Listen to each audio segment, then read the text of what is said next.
Welcome back. I'm Alfred Lambremont Weber, and today we have the extraordinary privilege to have with us Dr. Rita Louise. Welcome, Rita. Well, thank you so much for having me on your show. This is exciting. Um, I just want to bring people up to date on some of your background because prior to the program, I was waxing eloquent on your book, which uh, I have been just in awe of. It Thank you. was in part the subject matter of a 5 hour. The subject matter of your book came up in a 5 hour conference that I was involved in on Sunday, and I think that you are bringing information forth that is at the cutting edge, even though it's ancient. It's funny how you can be dealing with ancient knowledge that is at the cutting edge. Hmm. It's tremendous. And for people who don't know, Dr. Rita Louise is the host of Just Energy Radio, and also on YouTube has a channel, and founder of the Institute of Applied Energetics and the author of the ET Chronicles, of which you'll explain the man-made part of it, and other books, Dark Angels and the Power Within, as well as hundreds of articles that have been published worldwide, and producers of a number of videos, including Icon Deconstructing the Archetypes of the Ancients, The Truth About the Nephilim and Deceit, Lies and Deception, the Truth About the Nephilims, The Truth About the Nephilim, and then a new video called Deceit, Lies, and Deception, The Reptilian Agenda. You really are on the cutting edge. Thank you. And you have been, you're at many, many conferences, and you have a whole number of websites which we'll list in the article that accompanies this, including soulhealer.com and others, which you may want to mention or we'll get into. Okay. And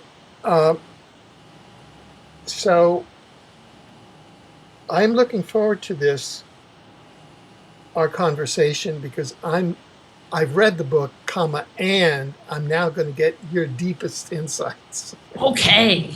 So I will learn a lot. However, there is a paradox here. Okay. And I'm at the epilogue, and it was at the epilogue that this paradox kind of, I was trying to say, okay. And you're right, because you have a co-author who has passed over, and you're right. In the inception of this book, we decided to make every effort to avoid such things as UFOs, aliens, time warps, and other concepts that may not have a rational scientific explanation. And so that sentence for me, I just went, what? Because, and the reason for that is that I come from exopolitics. Right. And the way that we approach all of these ancient myths is through UFOs, aliens, time warps, and other concepts that now we maintain do have a rational scientific explanation. And I know that you understand that because you interviewed me on my man-made book, which was my earlier version of the book which was the Dimensional Ecology of the Omniverse, which will be coming out later as the Omniverse, which we'll be having a later conversation on. That's right. And so that sentence kind of threw me for a loop. And And so in a book where you're talking about the gods, where you're talking about myths of origins, how can you make every effort to avoid such things as UFOs, aliens, time warps, and other concepts that may not have scientific explanation? It just seems like a contradiction in terms. Well, and when we approach the book, how do I want to phrase this? When we approach the book, you know, we were both big Ancient Alien fans. Wayne was definitely more of a UFO guy than me. This is Wayne. La Liberty, my co-author. Okay. You know, so that was kind of the dynamics of what was going on. He was definitely more contemporary culture. I'm more, if it's old, it's good. And, but we didn't want to jump on the Ancient Alien bandwagon. We didn't want to jump on the Bible bandwagon. Well, it says it in the Bible, so it must be true. And so we took a step back and wanted to go, what are the myths saying? What is the message? What is the congruency that you find over and over and over again? And to be honest, as I sat down to start putting together the first draft, I probably spent a week trying to skirt the whole Ancient Alien thing. I just wanted to go, I'm just putting that to the side. I'm just going to report this information. And there was no way to do it. There was literally no way to not put that concept front and center on the table, because it was the only thing that was congruent through the whole narrative, was that this was a bunch of extraterrestrials that came here and did these things based on the mythological record. We were very open to an ancient culture that had advanced technology and they got wiped out and we got left in the Stone Age. We were good with that. We, you know, if that's what the myths suggest. It is not what the myths suggest at all. You know, they talk about ships, they talk about these gods, you know, so if they were humans in a past society, they would look human, but they didn't. They looked anything but human. You know, they talk about this technology that was way beyond what we had, and their stories are incredible, and the stories are consistent culture to culture to culture, which just blew us away. Right, right. Now, first of all, to get to, we'll be getting into some going through, but first I want to explore, when you use the word God or gods, what do you mean? If you could talk about that. Sure. You know, and I'm stealing somebody else's material here a little bit. You know, and I attribute it to Giorgio Tsoukalos with the God with the big G, and then the everybody else. And, you know, the God with the big G is what we conceive as the omnipotent creator, the force, the energy, the presence, whatever that is. I don't know. You know, but whatever underlies our universe, whether it's a person, whether it is just a consciousness, but whatever that divine spark is, we are calling God with a big G. And then there's the God of the Bible, which is apparently not the God with the big G, and all of these gods of myth. Again, not a God with the big G. Because in these narratives, the individuals interacted with them. When we think of God, we think of this kind, benevolent creator who made us and wanted us to be fruitful and multiply. And you read these stories and all they're doing is fighting with each other and battling with each other and vying for power and control with some very scrupulous means. Now, we think of what we learned in, you know, Sunday school or whatever, and the two do not line up at all. And so when we talk about these myths, it is not a kind and benevolent creator that we've all been led to believe. It is something vastly different. And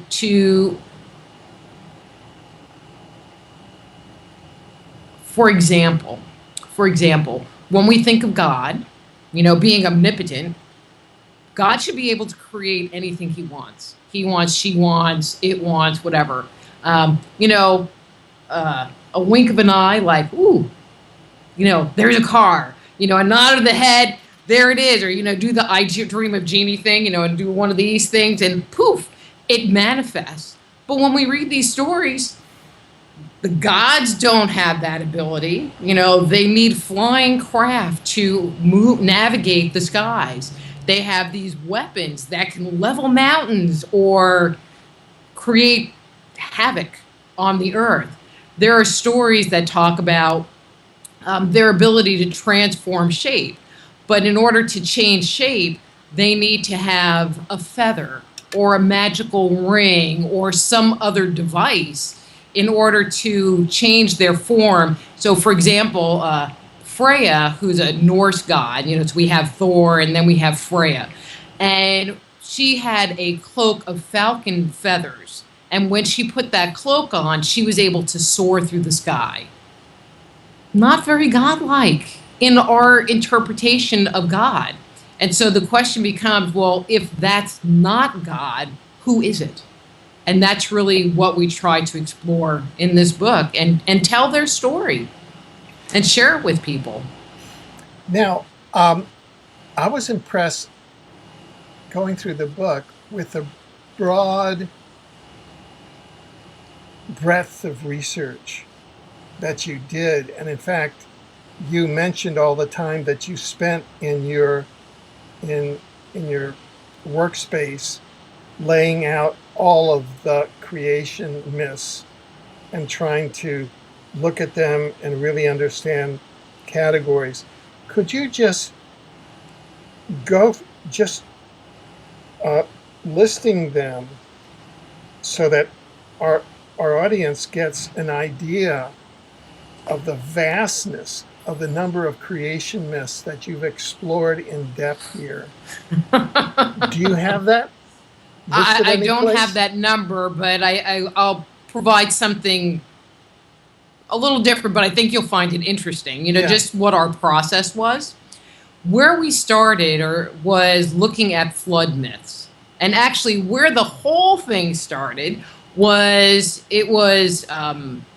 like 2009. And so they were already starting to talk about the whole 2012 thing and, December 21st, 2012, and the world's coming to an end. And there were all those shows on TV, which of course we had to watch because the world was coming to an end.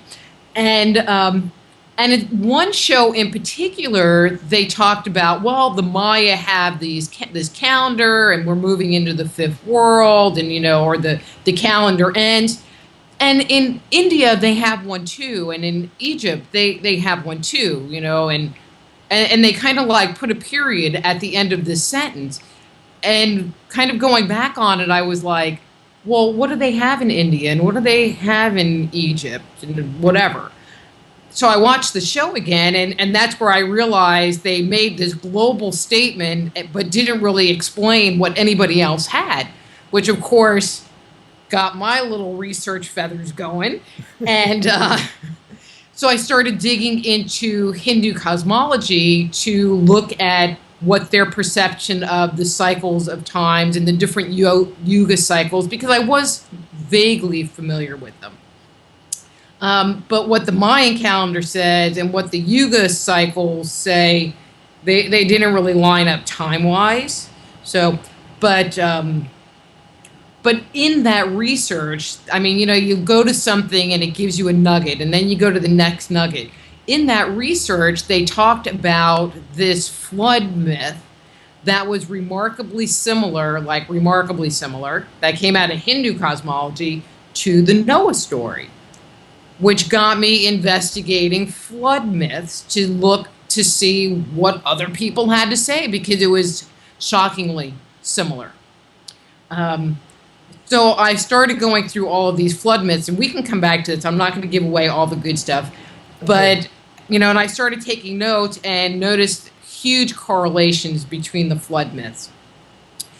But what I realized at that point in time was when you talk about the flood, and by that time I was already like getting pretty deep into this research. Right. We are talking about the very end of, or very close to the end of this whole creation narrative. And so in the book, we decided to start in the beginning, and we ended with the rise of civilization, the advent of writing, because now we were able to document our own history. And many people are led to believe, well, humanity would be at the beginning of the book. And I was kind of surprised with how things ended up. It's like the second to last chapter of the entire book, where humanity comes in, and there is this whole world that exists prior to the creation of man that, if you watch shows like Ancient Aliens, they give you this one myth and this one myth, but no one really ties them together. Right. And that was really what we did. And one of the things that I did, and this is just kind of a visual, I didn't actually do this, was I created this mental, like Excel spreadsheet.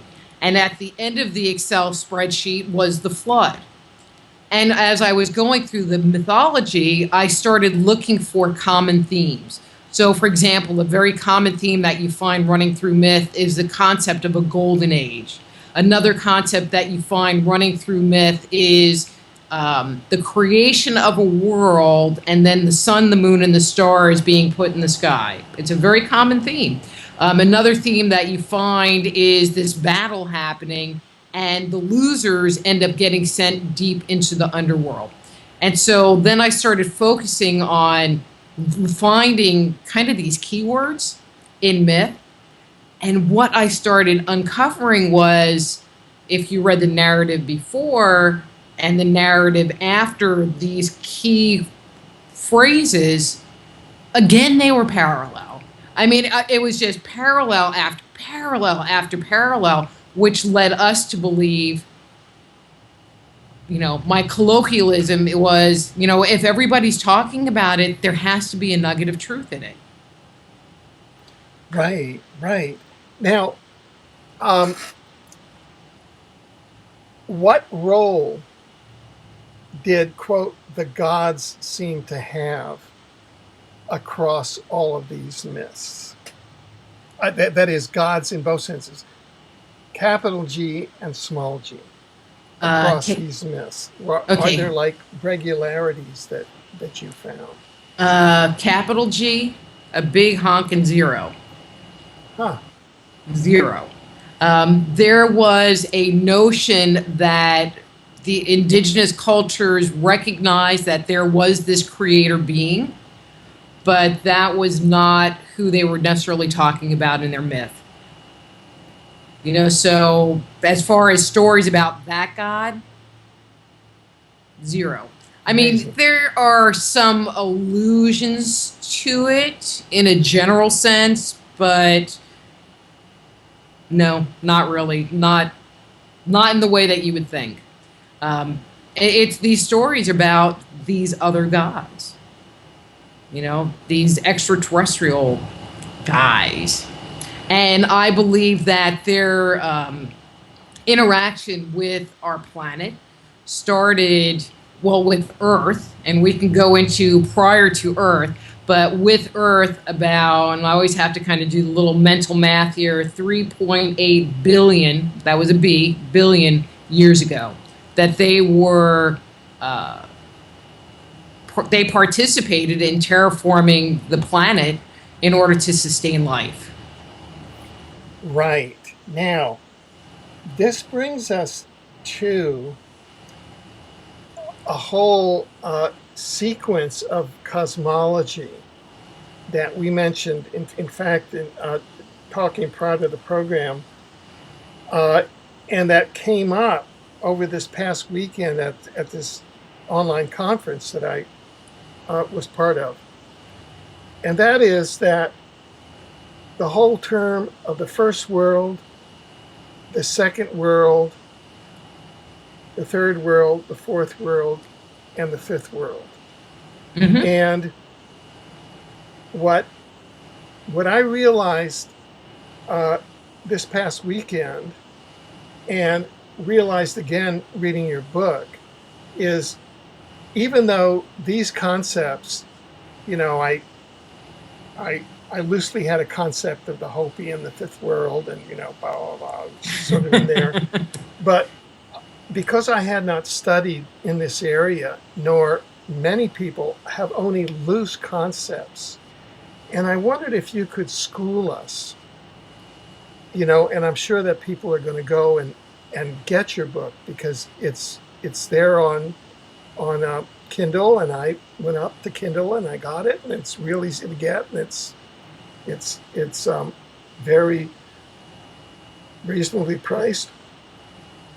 Could you school us on what the first world, first of all, what a world means? Okay.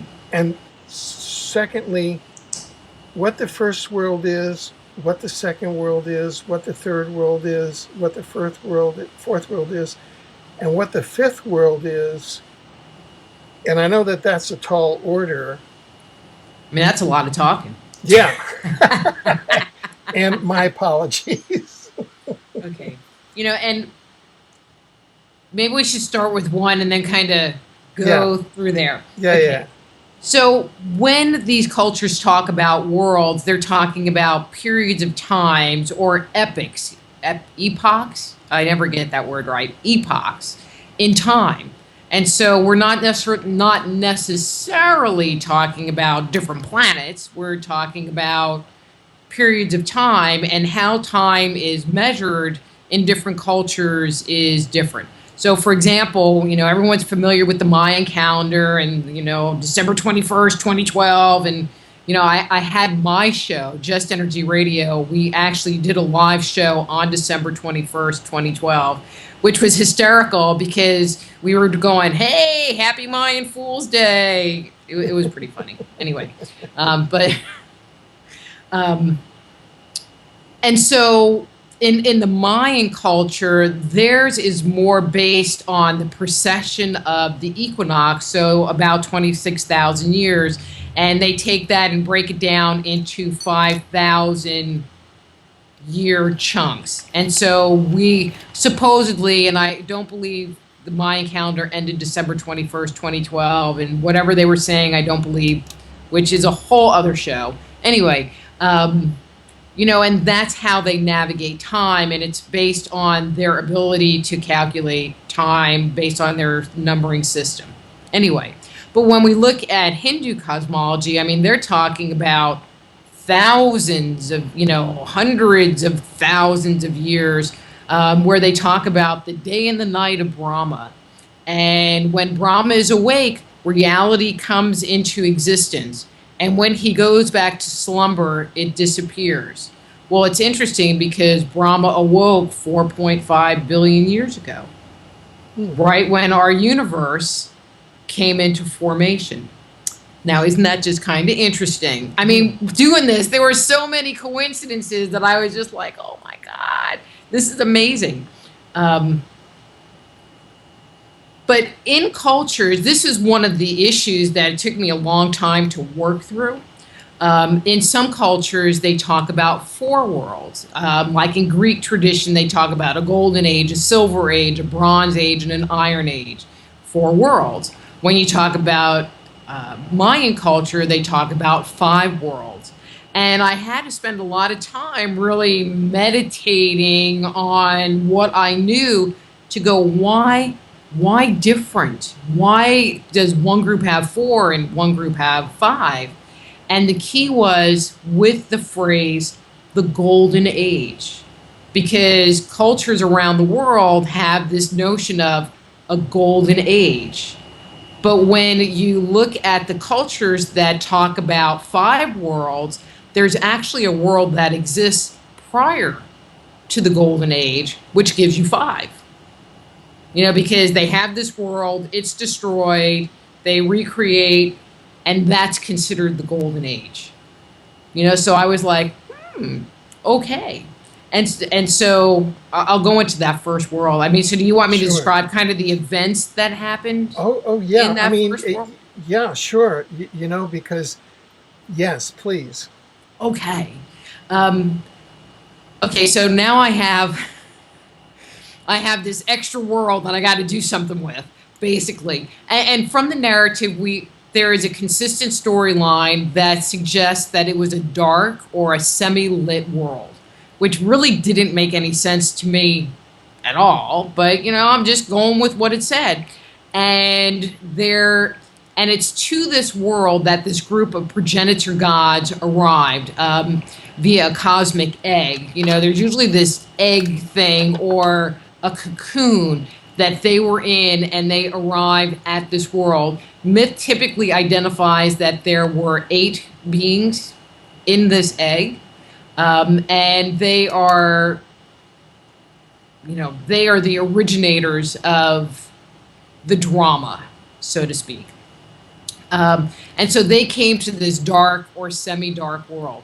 And when they were here, and I'm going to digress here a minute. Sure. When you read these stories, it is hard to separate out when they say, their children.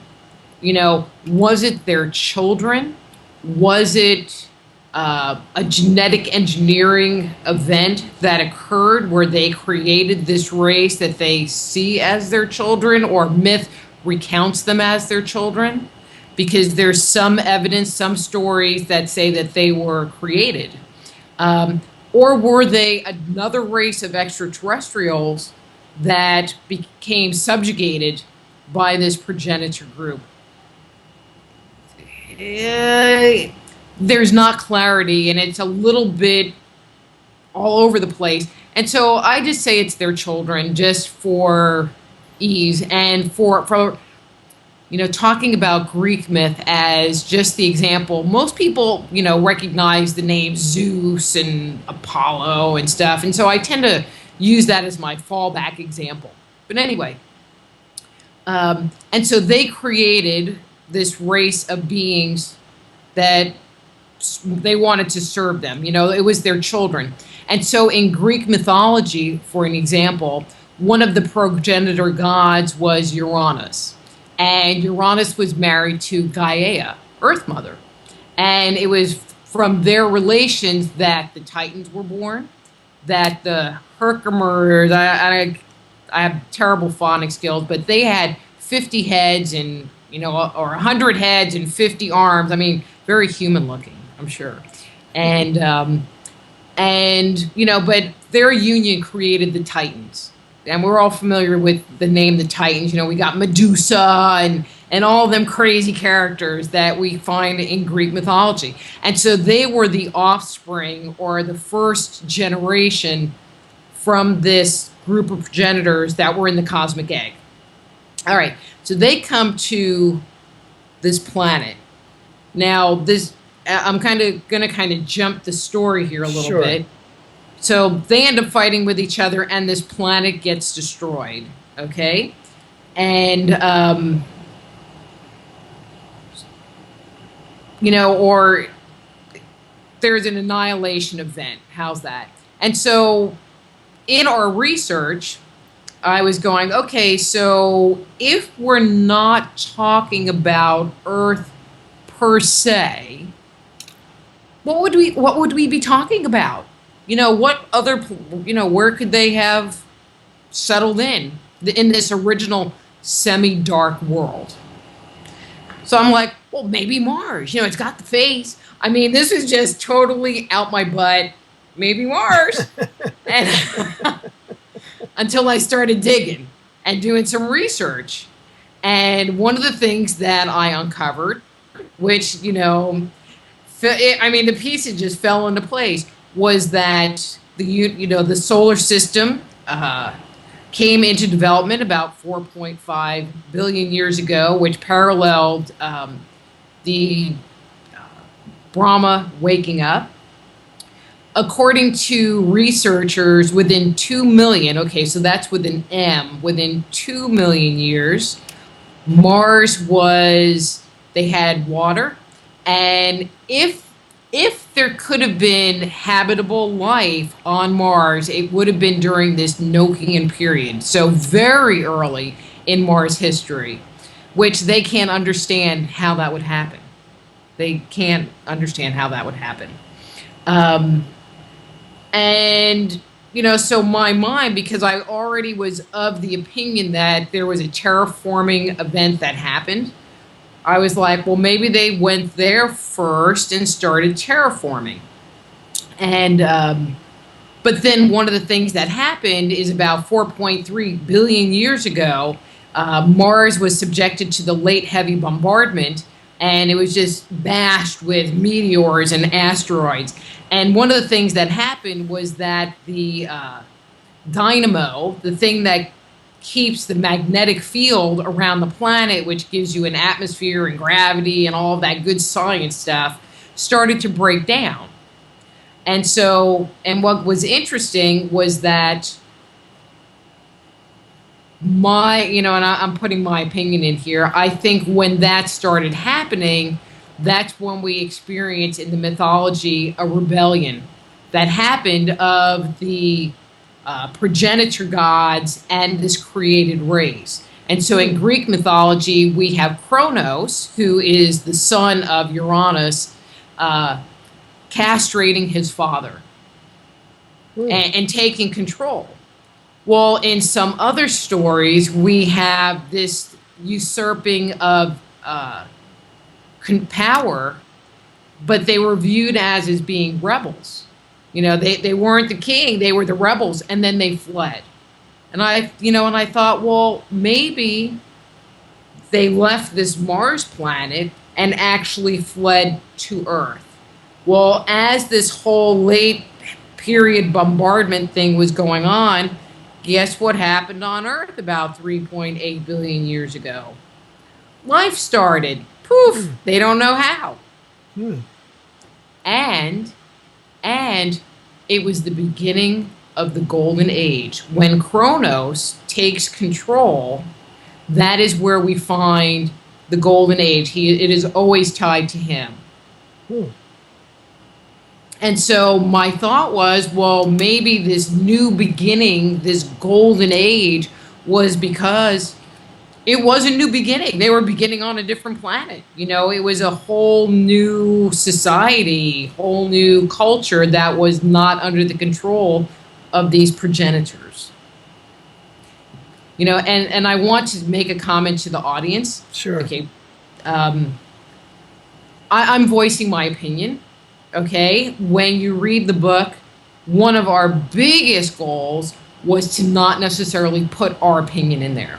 Okay, but to make it be airable and to have a conversation about, I have to interject a definite amount of personal opinion into it.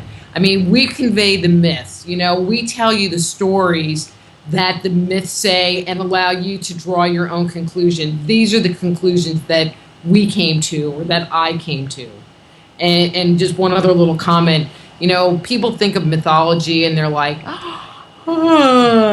boring. Why would I want to read that stuff? Well, and I like to say that I love reading that kind of stuff. I love taking the really old, super dry, boring stuff and making it be something really palatable and fun. Because I'm kind of goofy, and I was told that I was extremely sacrilegious.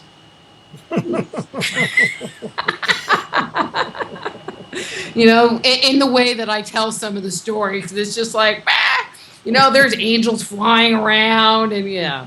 So it's really not a dry and boring read like some textbook. It really isn't. No. It's very. It is. I think it's a remarkable book. I mean, I really do, and I think that it brings all of this alive.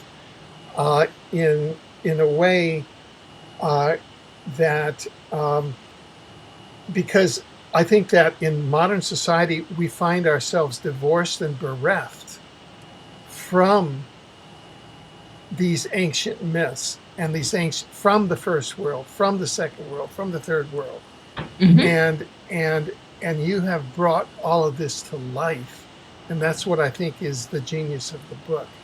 Thank you. And so you have just been talking about the first world, The first world. and so the first world would be when Brahma wakes up. Is that it? Correct. Correct. And then kind of and then does the second world begin when Kronos then brings everybody to Earth, or is Correct. I'm Correct. just trying to. Yes, Yeah. exactly. You know, Now, or when there is this change of power. You know, so I'm talking about these periods of time, but tied to them is about who has control. Because the gods were all about control and who was in charge. And they right. were always fighting for who was in charge. So here they come to Earth, and we're in the second world. Mm-hmm. And why would they call that the golden age? What is that? What is there about that that's golden all of a sudden? I mean, it was called the Golden Age because everything was supposed to be easier. People lived without rules. You know, people were in their integrity. You know, they said that corn, you know, plants grew all by themselves, and you know, the ears of corn were giant, and if you wanted cotton, it grew in all the colors that you could possibly want. And so it is, yeah, I mean, you know, some of the narratives that you hear are pretty cool, but it was a period of just ease and, you know, and I'm going to kind of shift to the Hindu description of it, where people were, they were good to each other. They were kind to each other. There was, I think, from a energetic, from a spiritual place, they were able to tune into each other's vibes. There are stories where we were able to communicate with the animals at that point in time. You know, so I mean, it was just a very different society. But you also have to think there weren't any people. We don't like people, human people. There were the god people, but we haven't got to humans yet. So this is the golden age because we're on Earth, but it's gods and animals. Well, I mean, if you think about it, 3.8 billion years ago, we had the first signs of life on Earth. So we're talking about blue-green algae. Right. And one of the, and I call it fertility gods, like Kronos was a fertility god. One of the ways we tied things together was by the iconography of the different gods, the descriptions of the gods. And so, so Kronos was a fertility god. Enki was a fertility god. You know, and this is a whole other conversation we can come back to if you want. And he set up his home because he set up his home in the watery deep.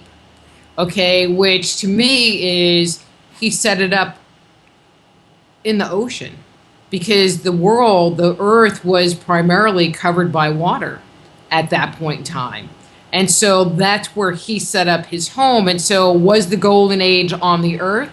I don't think so. I mean, unless they could breathe, you know, carbon monoxide or carbon dioxide or whatever was out there because there wasn't enough oxygen on the earth to sustain human life or terrestrial life.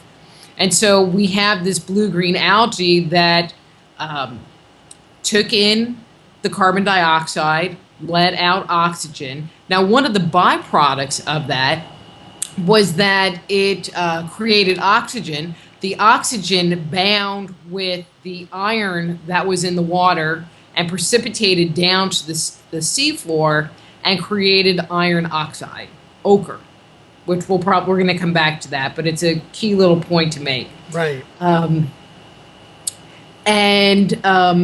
But from that, life developed. Now, how much was the hand of these gods in the development of life?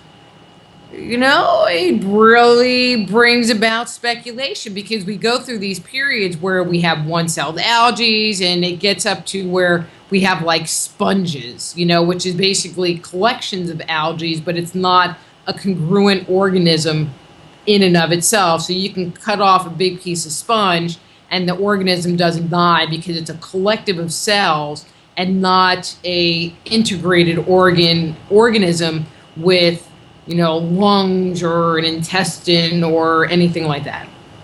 Okay. But then for whatever reason, we have these spurts that happen and, now we got sponges and then boom, we have trilobites and they have eyes and we have this new group of life forms on the earth that we don't know how they got here. They just emerged. There's no missing link trilobite happening anywhere. They just are here. And there's a lot of theories, it's about consciousness.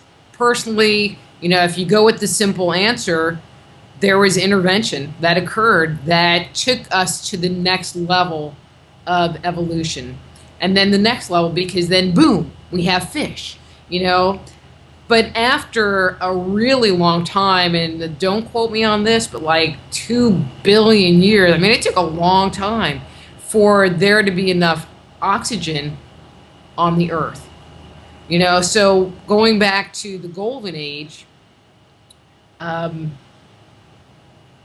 my feeling was that it was actually happening in, and I'm going to say the ships that they had, that they made, that the gods lived in, under the water.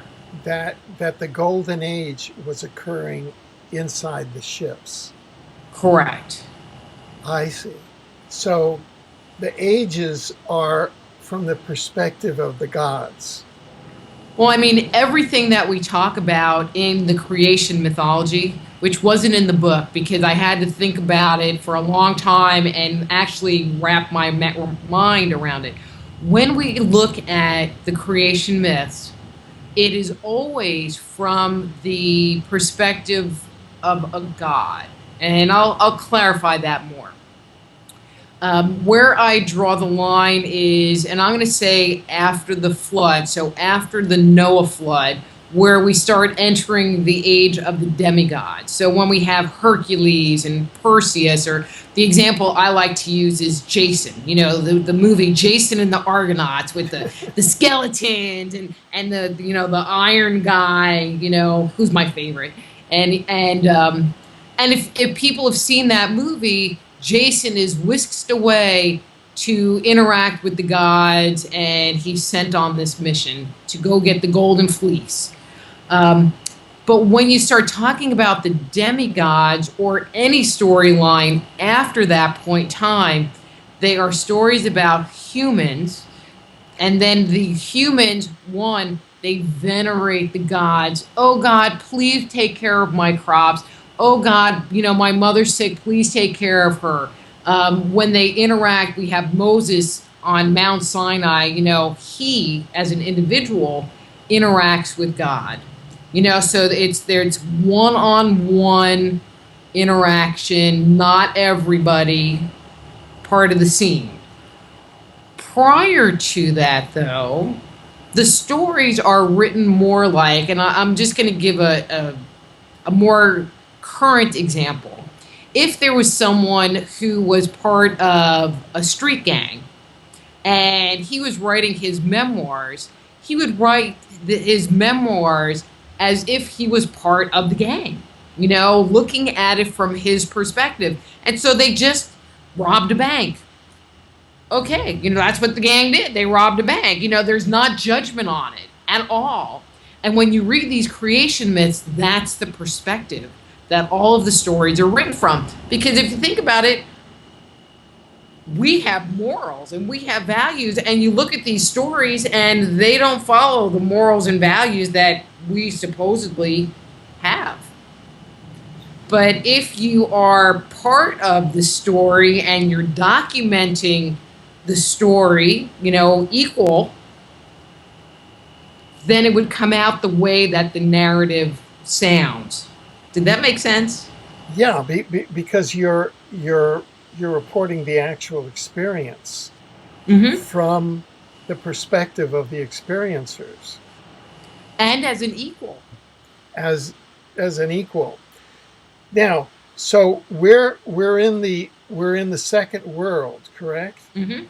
And the gods are in their ships Mm-hmm. at the bottom of the sea, and the Earth is going through its 2 billion year cycle of getting up from the various implantation. I know that if, for example, one of the tomes that I, coming at it from a entirely different point of view, as you say, not a rational scientific explanation,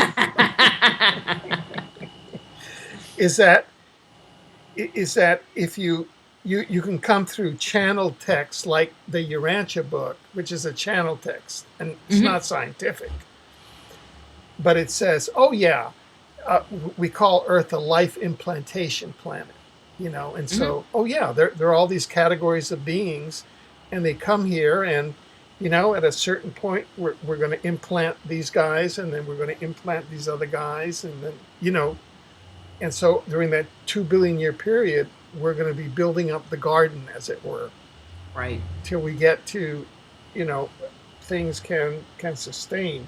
So, uh, does the third world have any? Is there a distinction when the third world comes along? Is there some kind of demarcation point there? Okay. So where the third world comes in, so by the time, uh, okay, I'm trying to I don't think of know. where to start. No, no, no. Did Huh? I jump out of turn here by asking that? Did I No, no. fast forward too I just fast? have to kind of access the file. How's that? Okay. The mental file. And so we have this world. There's life developing and forming, and it is now there's enough oxygen on the planet for life to start moving from the water onto the land. Okay, so that's where we are, and I'm going to say in like a geological, paleontological, whichever logical thing it is, that's where we're at. Yeah. And it's at this point in time that we have yet another battle that occurs. And it is the battle between Kronos and Zeus. And so Kronos, one of the things that happens with him is he gets control of the heavens and he sends all of his brothers and sisters, the Titans, into the underworld. And his son, and so he has children and he eats all of his children because he was warned in a prophecy. See, I mean, these stories are crazy and there's not any judgment. Like, this is okay, he ate all of his children. And but there was a prophecy that said that his child would usurp him. Okay, so he ate his children so that he wouldn't have that problem. Well, Zeus was born and he was whisked away, and Kronos was given a rock in a swaddling cloth, which he swallowed, thinking he swallowed his son. And so Zeus grows up and comes back and cuts his father's gut open, or there's a couple of different variations of it, and his brothers and sisters come out, and this war ensues, and basically Zeus wins. Okay? So is Zeus? Is because over the years, I mean, I took 3 years of classical Greek as part of my education, and Probably really didn't got think of into it that. from this perspective, huh? Yeah. So I, and so I'm trying to picture Zeus. So is Zeus actually, so Zeus is a god. Does that mean he's an ET type god? Okay, great question. Great question. So we had the progenitor gods, which were in the first world. We had Kronos, and the Titans, which have all kinds of descriptions, but basically they're identified as being, and I'm going to say quote unquote, monsters. Although fertility gods, from a graphic point of view, are always associated with water, and many of them are represented with the upper body of a man and the tail of a serpent. Okay? And my mind goes, so are they connected to the reptilians that we have today? You know, we can come back to that one because I have some interesting commentary. But anyway, but when we have this group of sky gods, you know, myth recounts Zeus as being Kronos' offspring. Is he? We don't know. We don't know. But from how he looks, you know, from a visual point of view, he has, and I'm going to say a modern word, he has a Nordic appeal. You know, when we think of God, you know, like the Michelangelo touching Adam's finger image of God, we're talking about the sky god. And he's a white guy with a beard. Mm-hmm. You know, doesn't have a tail, isn't a monster. You know, it's in that image that we were created, you know. So whether he was an offspring, whether he was a genetically engineered race, whether was he, you know, a different race of beings that came to Earth and there was a war that happened for Battle Planet Earth, we don't know. My personal feeling is that there was a battle for planet Earth with this other race of beings that came here. Actually, I'm going to go talk about reptilians here for a second. Sure. You know, there are a lot of people that are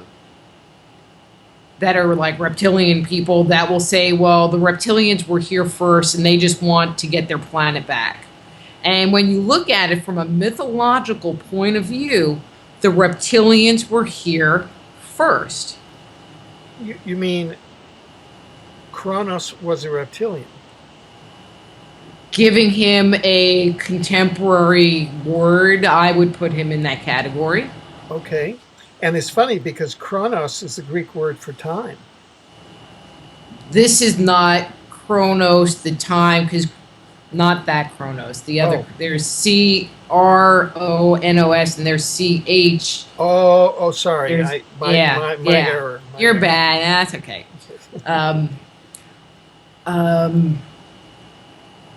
Sorry about that. But you know, when we look at the imagery that's come down to us, okay, the fertility gods are represented. You know, many of them, like Quetzalcoatl, fertility god, right? Plumaged serpent. You know, but he's related to man and snake. You know, so again, we have that reptilian connection going on.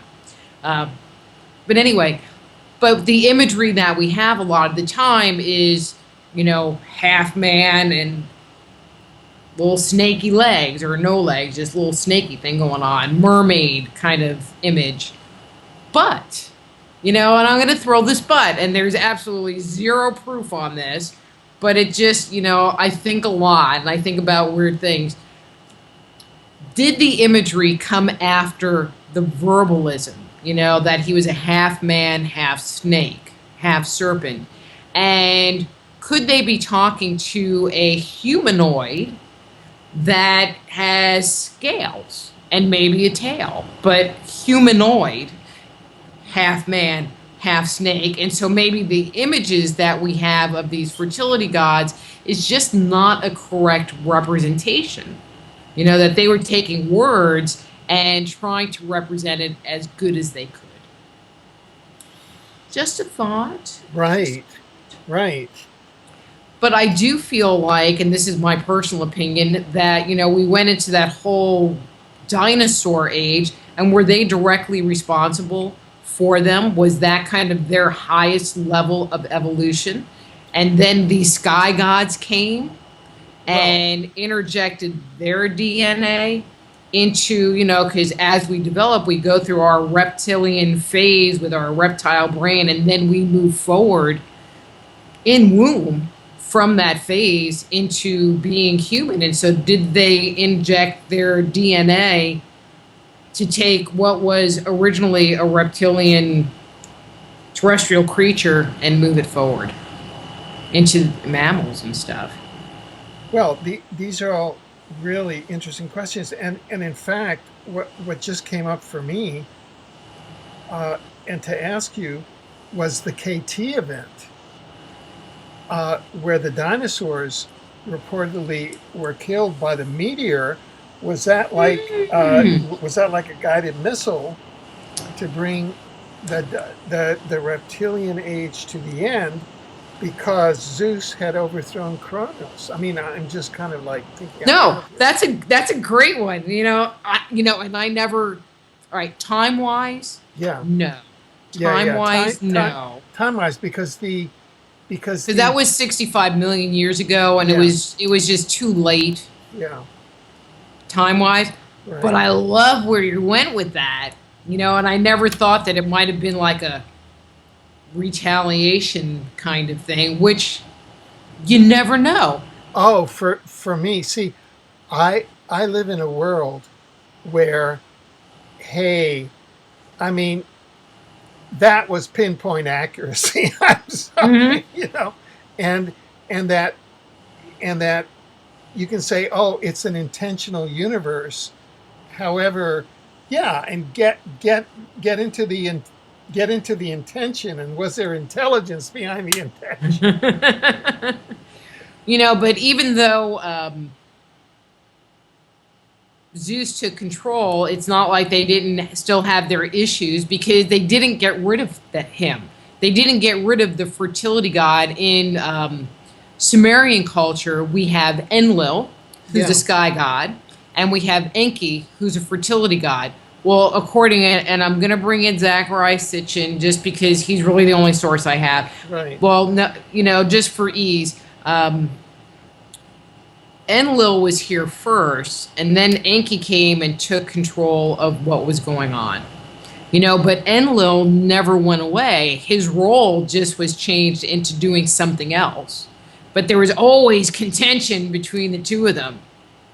So, but at the dawn of the third world, we find that that's where we find a battle that happens. We find that in many times a progenitor god is killed. So in Sumerian, it's Tiamat, whatever. And what's interesting is that at the end of that conflict, the earth, the surface of the earth, there's a terraforming event. I mean, there's not any other way to describe it. So they talk about, their teeth became the mountains, and their blood became the rivers, and their scales became the trees. So we have this event that occurred, that the surface of the planet was modified, based on the body of this now dead god, and that's a very consistent theme. Now, where it gets really interesting to me, and something that there's actually a couple of sentences in the book that I probably should have taken out, but I didn't. The book starts out talking about the biblical creation story, like, in the beginning, God created the heavens and the earth was wasted void, and darkness covered the abyss. And, and it goes through, and on the second day and on the third day. And I try to relate that to epochs in history or in time that there are, based on our current understanding of the world, that they could have been telling this much grander story.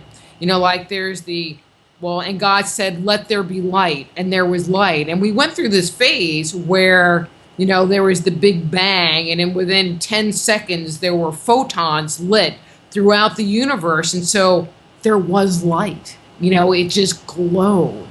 And so, was that what they were trying to relate? Was this cosmic glow that was occurring?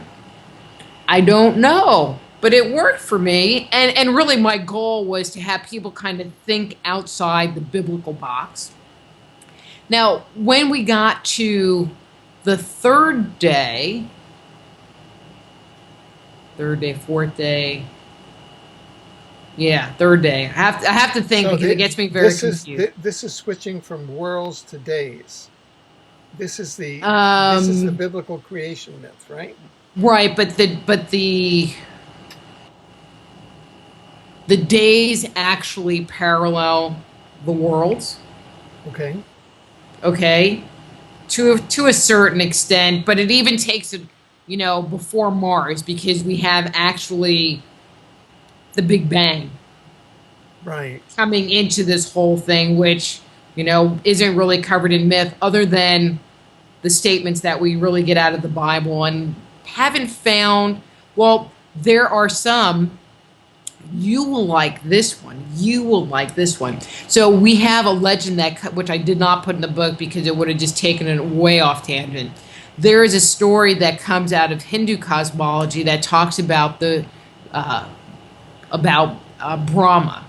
Okay, and it says that Vishnu, lying on his back, a lotus stem emerged from his navel, and inside this lotus blossom was Brahma, and Brahma controls the universe, or controls this world. And when you look at the image, there is this flower, with like a long umbilical cord going to his stomach with like a little snow globe inside.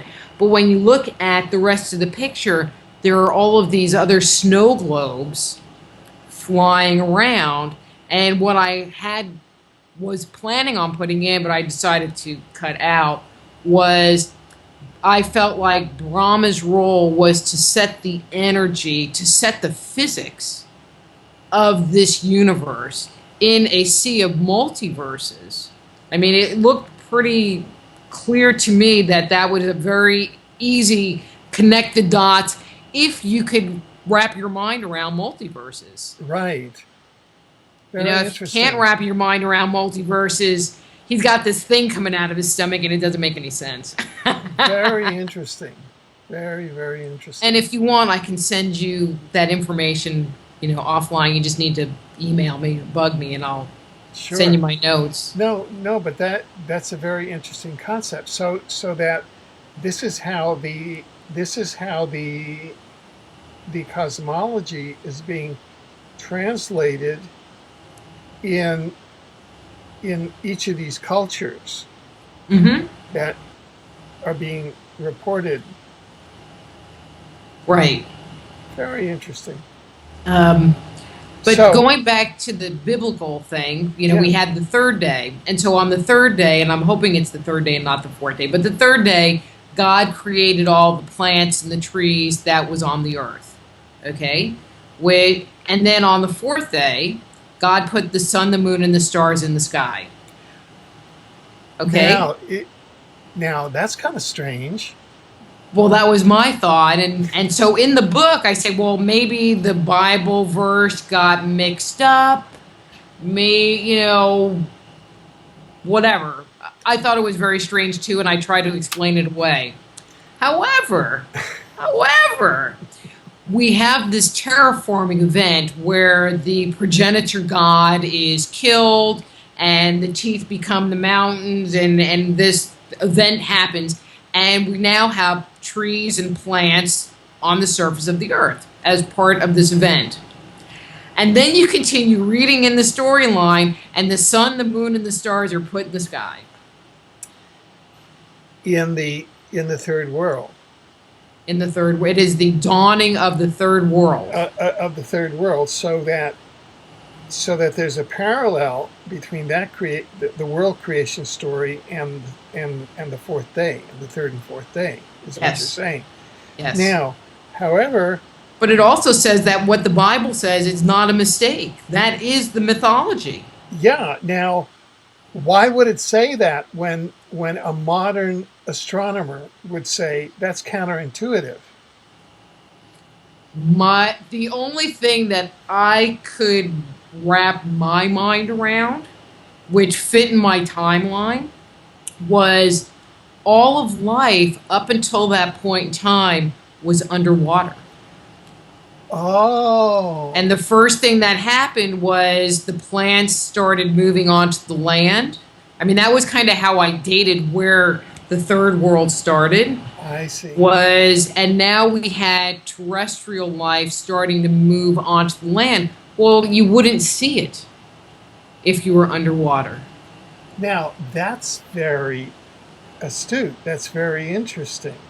Yeah, because the only other explanation that I could come up with doesn't make any sense, and that is one of the flat Earth scenarios where they say that, oh, the rest of the universe is just like a sky drop. It's just like a hologram. It doesn't really exist.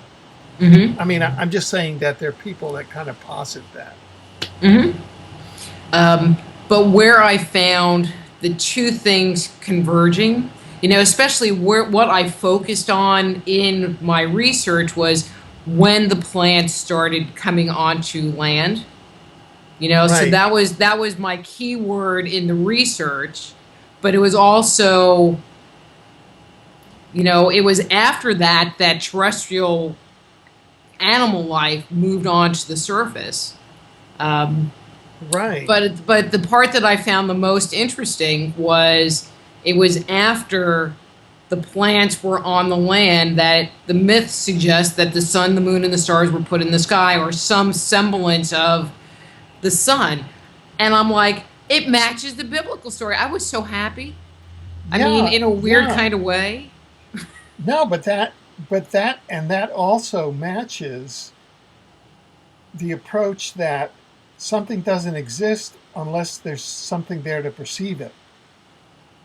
And if you're in a creation myth, until you have a creation that's perceiving it, it doesn't exist. Does that make sense? Mm-hmm. That does make sense.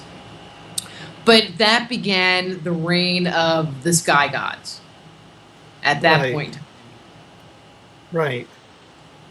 And that's the Zeus, all of those ETs. Correct. And we're still in the third world now. So then coming up to the fourth world.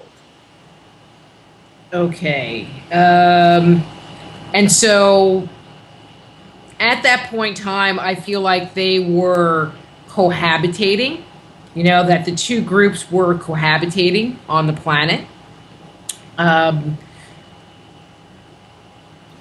Right. And, trying to make a go of it. How's that? Right. So this is the Kronos reptilian. We'll just use the word reptilian, and the Zeus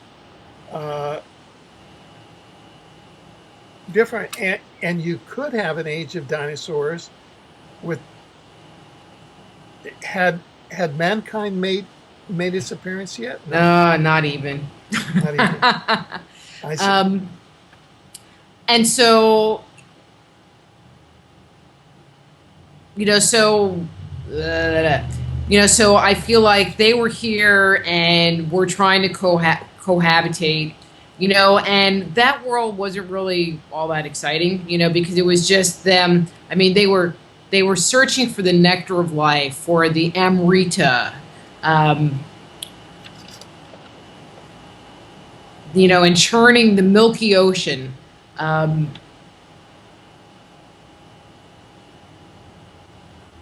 But then things kind of turned sour.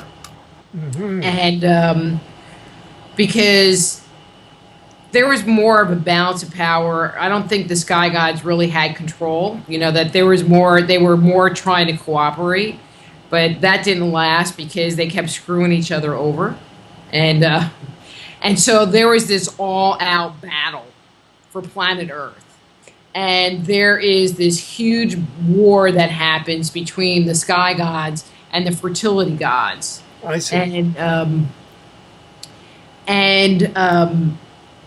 And in a nutshell, the sky gods win.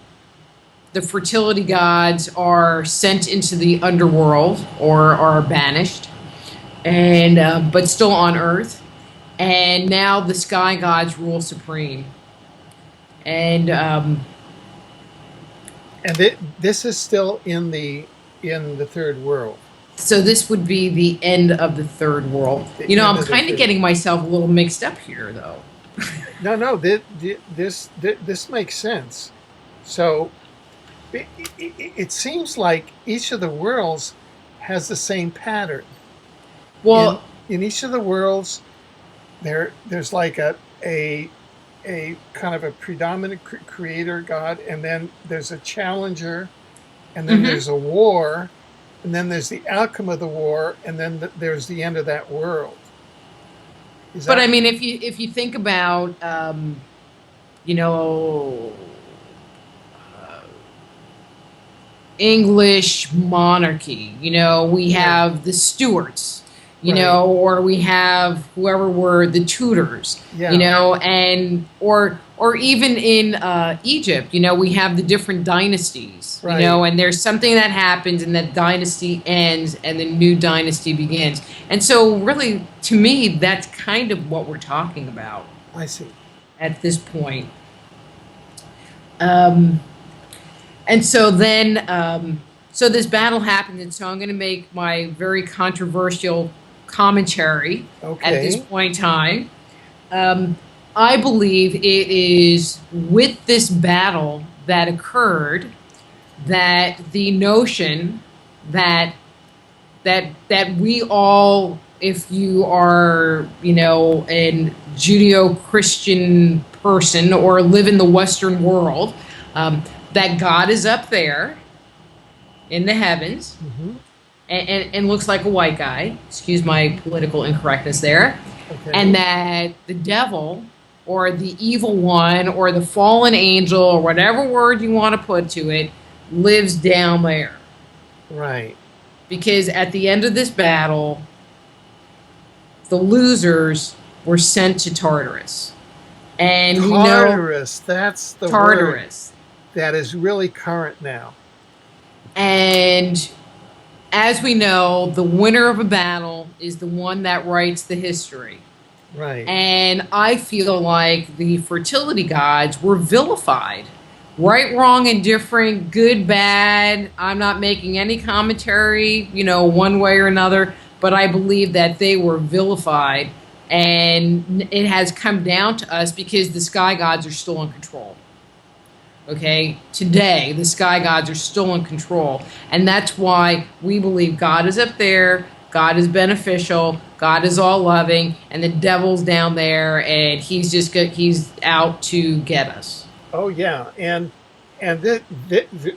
this ties into which we'll come back to. It's your whole commentary on the Book of Revelation. That the battle between God and Satan is not in the future, but it was in the past. Well, and it's this battle that we're talking about right now. Yeah, exactly. And I'd like to come back to that, but sort of further on in the conversation, Okay. because I'm currently having conversations with people in interviews that are saying that, right now, the big issue is whether or not Tartarus is going to be opened. Okay, so Okay. so that what you're saying is indeed controversial. I mean, live for it. See, you should just invite me to these conferences, and then I'll just tell them everything.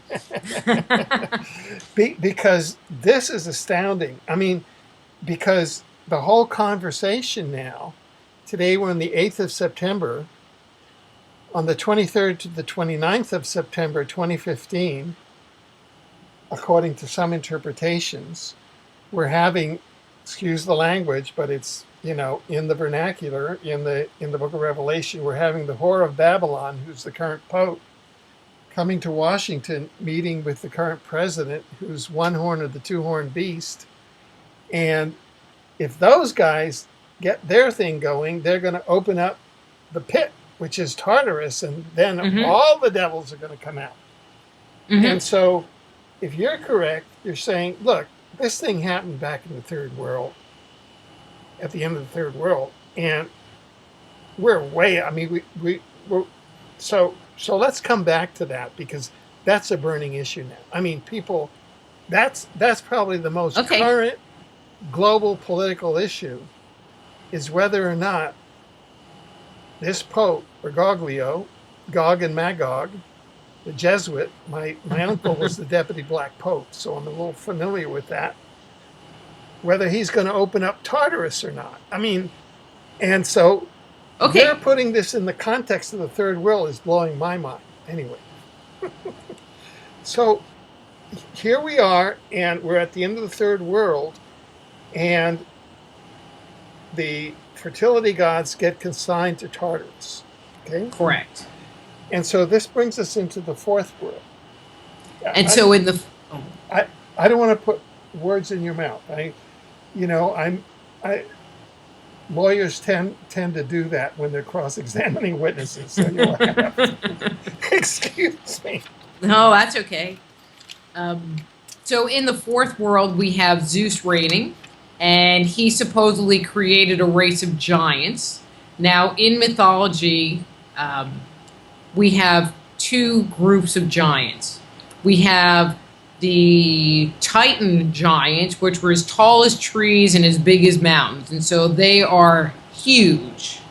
And then we have the giants that many people refer to, which are just the standard giants that were the 7 to 10, 12 foot tall giants that, and I think people need to recognize that when we talk in mythology, we're actually talking about two different sizes, two different time periods. And so he creates this race of giants, and he starts putting them to work doing projects on the earth. And they do them for a while, but they start getting really cranky.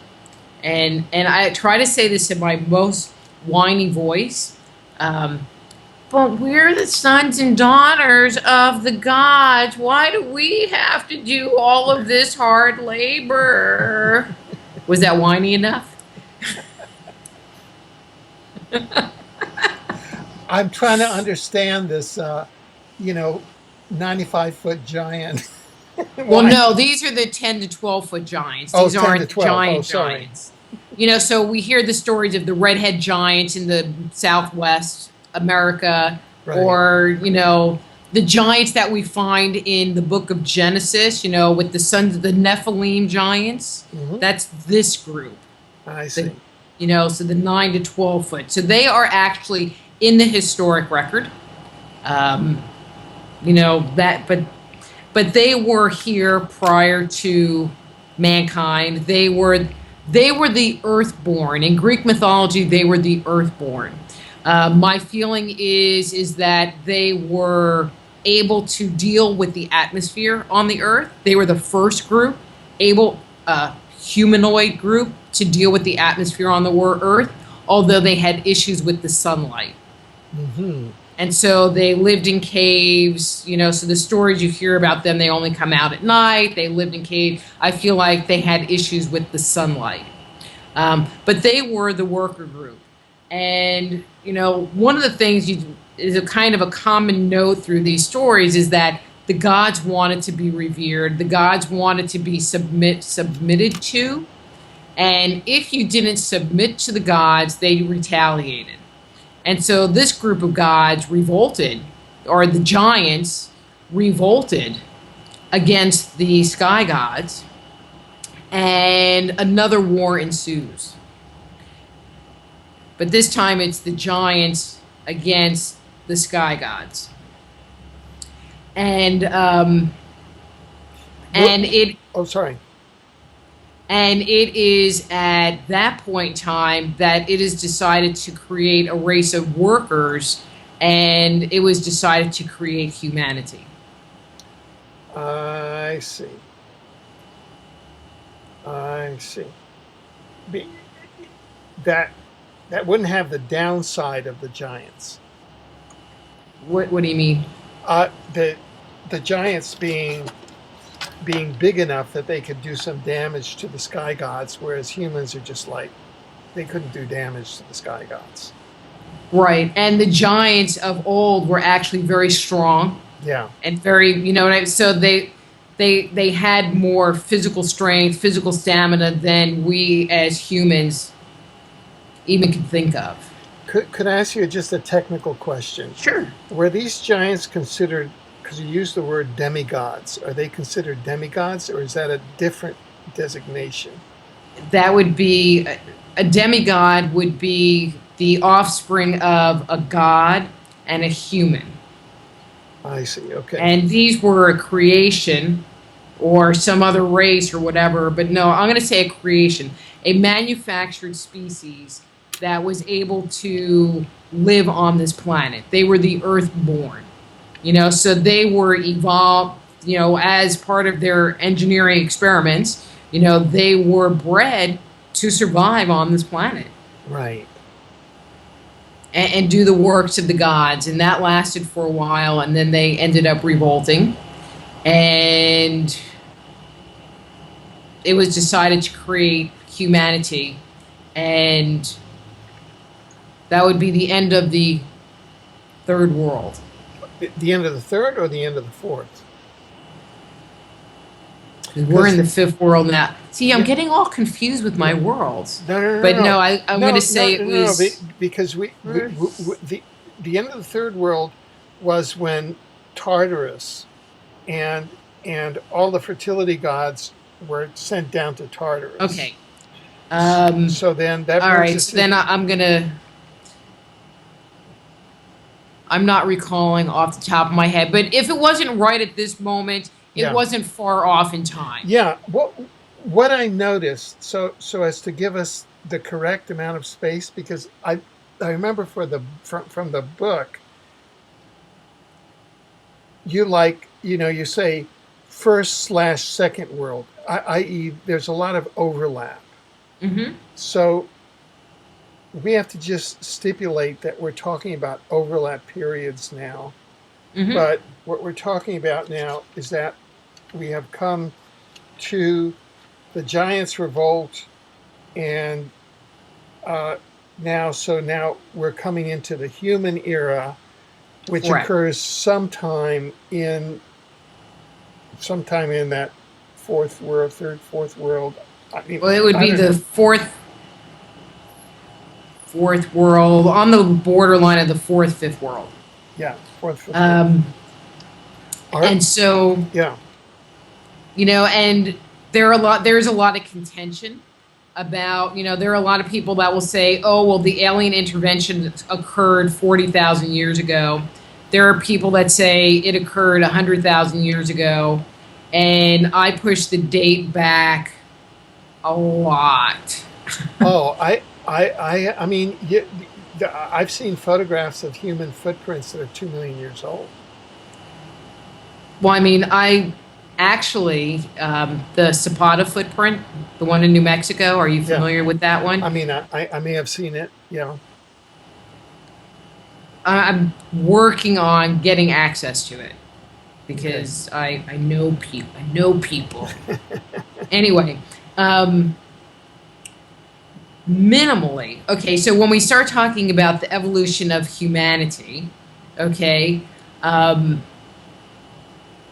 it was about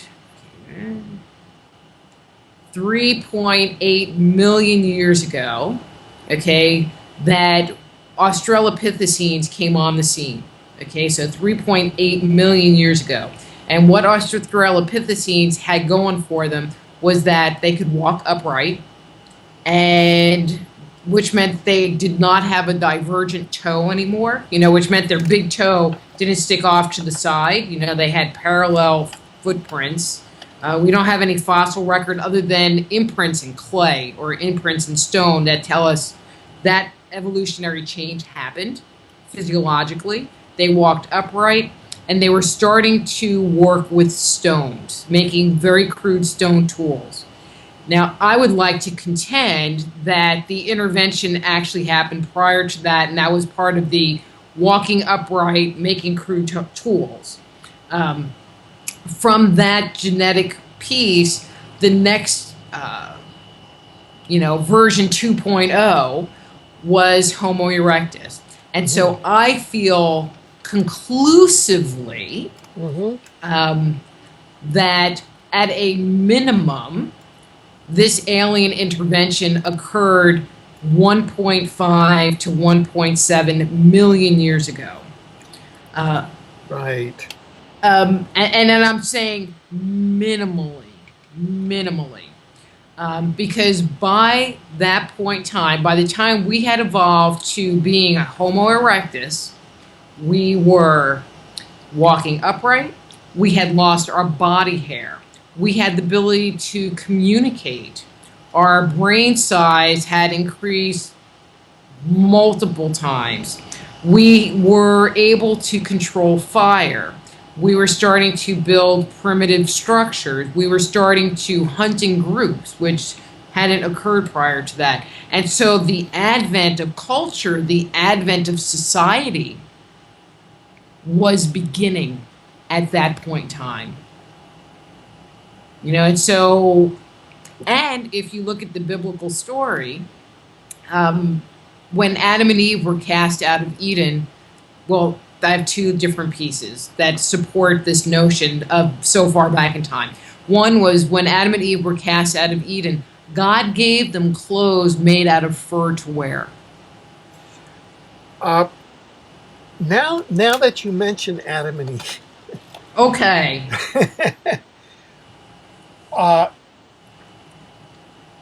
And of course you have Adam and Eve, but we have the serpent. So all of a sudden there's a serpent there, right? So how do you so we're now in the fourth world, and we have the alien intervention and Homo erectus, and then all of a sudden we have Adam and Eve. Is that Homo sapiens? No, I think that we are talking somewhere around that Homo erectus time. I see. When we first started to wear any kind of clothing that they have found in the archaeological record was 1.5 or kind of generically million years ago. Homo erectus was the first group to wear clothes. They were the group that migrated out of Africa. So to migrate out of Africa into colder climates, they had to don clothes. When they were in Africa, they didn't need to. Okay, so here we have, let's take two parallel tracks. In one track, we have the anthropological record. Mm-hmm. In the other track, we have the mythological record, or the mythological reality. It seems to me that the Adam and Eve, I'm asking this naively, the Adam and Eve is in the mythological record, not in the anthropological record. But I'll shut up. Yeah. No. It's just because I haven't gotten to the question, and the question is, it seems that Adam and Eve represent something. First of all, is there an Adam and Eve story across cultures, or is that just in Genesis? And secondly, does that represent something? Is that like a reverse Tartarus? Is that where the humans get thrown into the pit? Okay. Great question. There are Adam and Eve stories throughout mythology, and they break down into two generic groups. One group talks about what I'm going to say is likening to a genetic experiment. They go and they, in Mayan cosmology, they talk about they sent one of the gods down into the underworld to retrieve a bone from one of the race that was already on the planet, one of the giants' bones. And they take that bone and they put it into a cauldron and they stir the pot for 4 days and a man comes out. And then they stir it for 4 more days and a woman comes out. And so there are these references to blood or semen, but some kind of biological, multiple experiments. The Popol Vuh talks about they made a man out of mud, but when it rained, he melted. Then they made one out of sticks, but he was stupid and they got rid of him. Then they made one out of corn, red, white, yellow, and black, which I thought was very interesting, the four races of man. Yeah. And that is humanity today. And so there are these stories that talk about multiple iterations until they finally figure out how to make us right, that they want to keep us. And then there's this whole other group that talks about that they use mud, which I found very interesting. Fuxi, who's a Chinese deity, took mud and, fashioned man, and then she breathed into them and gave them life. We find the same narrative coming out of Norse cosmology, where they were fashioned and they breathed into him and it gave them life, and the other one breathed into him and it gave him wisdom.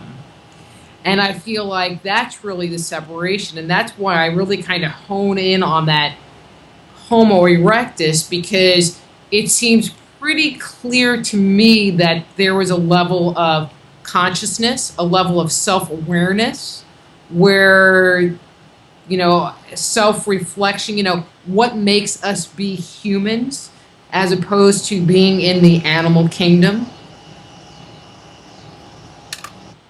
But then one of the other stories, they talk about, again, I would mention people, 40,000 years ago, 100,000 years ago.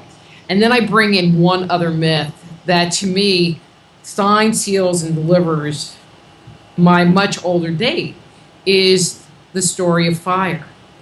In cultures around the world, it is a consistent legend that a trickster god gave humanity fire, and the other gods didn't want him to. Loki in the Norse, Prometheus, who I'm sure you're aware of, gave humans fire, and usually they got in trouble for it.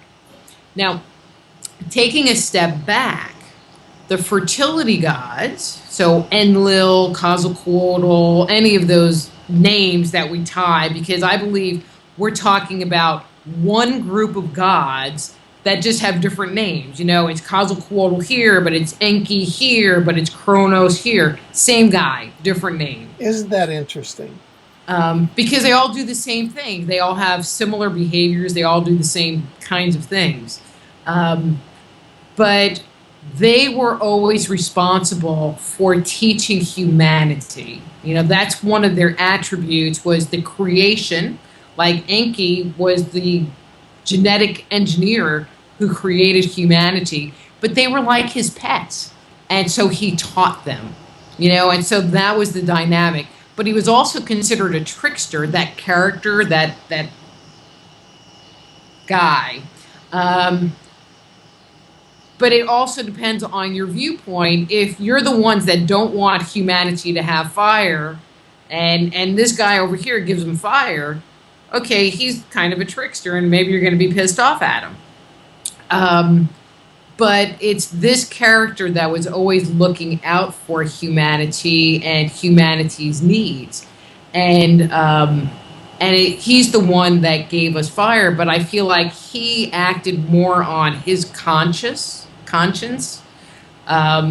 which when we get to, well, I'll just put it out there, it is also this character that warned humanity of the flood. The other guys did not want humanity to know about the flood because he wanted them all to perish. And it's this character, the Enki character, that warns humanity of the flood, and that, which was against what the gods had to say, thus the trickster. So, but if you go back, going back to the fire, if you go back and date fire, we were able to control and utilize fire with Homo erectus. Okay, so 100,000 years ago, fire was a done deal. When we get Homo sapien and Homo sapien sapien, fire was a done deal. So why would the guys need to backtrack and give us fire when we already had control of it? You know, why Right. would we need to have that myth? It's because it was way before we got it. Got got the fire. Now, but coming back to the Adam and Eve, Okay. the myth of that, as I understand the myth of Adam and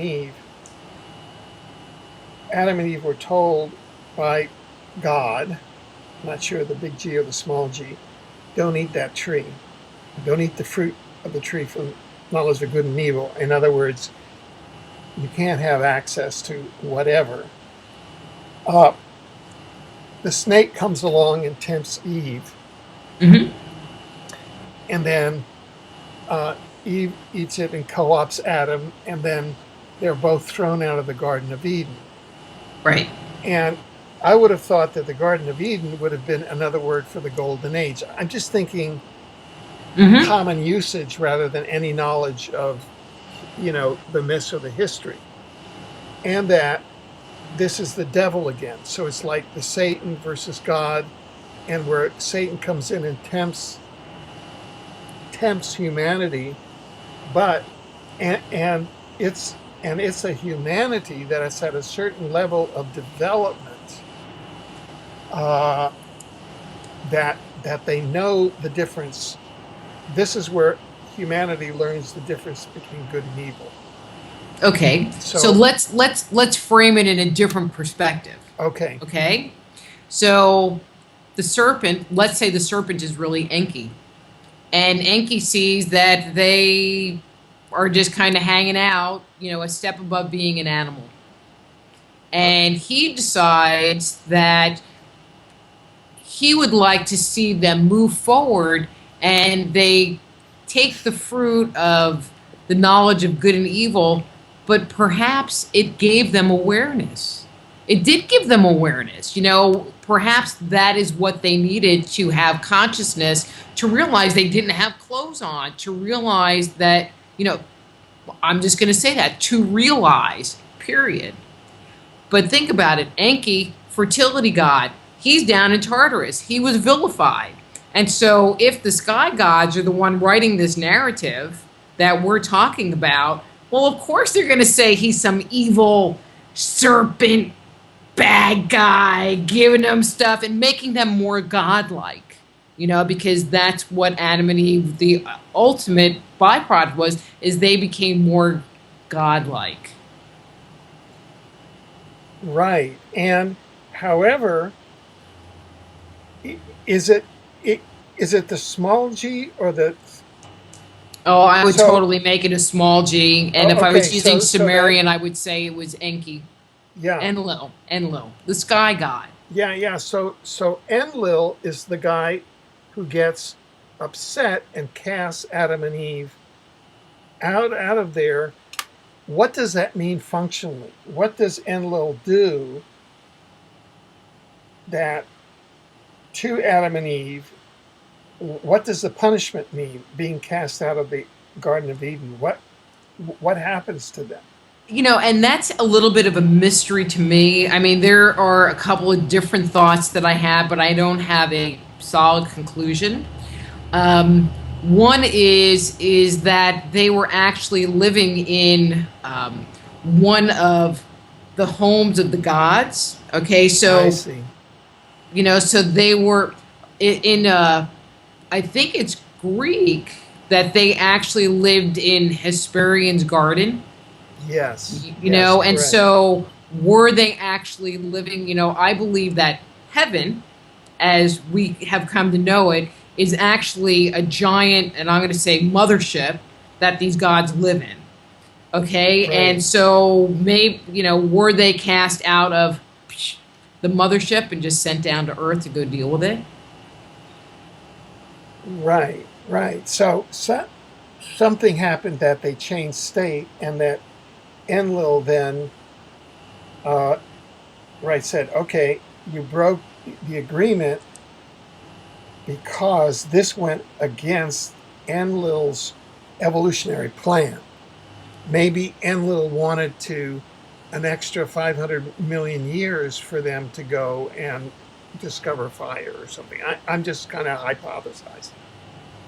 Well, I don't think the fire came in till after they were kicked out of Eden. They got clothes when they got kicked out of Eden, Oh, but right, I don't right, think right. they got fire till No, after. no. Sorry, I mixed up That's my. okay. I got a bit confused here. That is, Adam and Eve got kicked out of the Garden of Eden because they ate from the fruit of the tree of knowledge, Right. and so that, and it was Enki that showed them the fruit of the tree of knowledge, Correct. and that and the substance of that would have been what? That they got consciousness that separated them from being yet another animal. I see. Um, it's a little bit vague because we don't find that story narrative anywhere else. We do find a lot of stories about eating the fruit from the tree of life, not necessarily of the tree of life. They don't necessarily say that, but there are a lot of stories that talk about immortality and the nectar of immortality and the golden apples that grant the gods immortality, or the peaches of immortality. So we have a lot of fruit that talks about immortality, or food substances that talk about immortality, but not too many that talk about knowledge. And so I don't really have a global opinion. And we don't, and the biblical story of them being kicked out is the only one that we find that has that narrative, or at least that Right, I've found. right. Okay, good. I I want to. Uh, so we're now into the fourth world, and into the edge of the fourth world, and into the kind of the cross. So what is the fourth? What is the fifth world, and where are we vis-a-vis the fifth world? And what was the crossover into the fifth world? And so the crossover was actually the flood, the I Noah see. flood story, I which see. was definitely an annihilation event that was planned and orchestrated by the gods. I think that there was an effort to get rid of the, and I'm going to say reptilians from the underworld, not necessarily Tartarus, but the ones that were on the earth. I think that it was an effort to get rid of the race of giants, um, and so the flood happened. Now, whether it was a dating on that, there's a lot of people that go round and around with the dating. I do not believe that it was 5,000 years ago. If you go based on what we find from the, and I'm going to say mythological record, the time record, I would put it based on what texts say, okay? Based on the Sumerian Kings list, for example, they place it at about 35,000 BC. So somewhere between 25 and 35,000 BC is where I would put this flood. But there is this one professor, Dr. Michael Witzel, who he's a professor of Semitic studies at Harvard University. I mean, he wrote this like 5 gajillion page book, very scholarly, way more scholarly than me. How's that? And but our thought process was so parallel. But he comes out of mainstream, and his thought was that the flood narrative actually happened prior to 100,000 years ago. Huh. And I totally get his reason. When you look at flood stories from around the world, you find basically one narrative. One. Not even, and the narrative basically goes, there was a righteous, pious, or virtuous man who, kind of depending on the culture, pick one, who is warned of an impending flood. He built a boat, an ark, dug a canoe, climbed on a leaf, climbed on a stick, climbed a tree, or climbed to the top of a mountain. He survives the flood with his wife, maybe his sister. There might be an old man. There might be children in the narrative. Some of them have animals being saved. And in a few of the stories, animals are released, not always a bird, but animals are released to let them know that the flood ended. Period. When I was starting, and I was saving this for when we got to the flood part, when I was doing my original flood research, I got a notebook. And I went through the Noah story, and I wrote major points down. I just made like a heading for the major points, and I figured I would be writing for days and have like lists because I've had like because I had the Noah story and I had that Hindu story, which were very similar. And so I kind of took the two stories and made the headings and said, okay, these are the details that appear, is warned of a flood.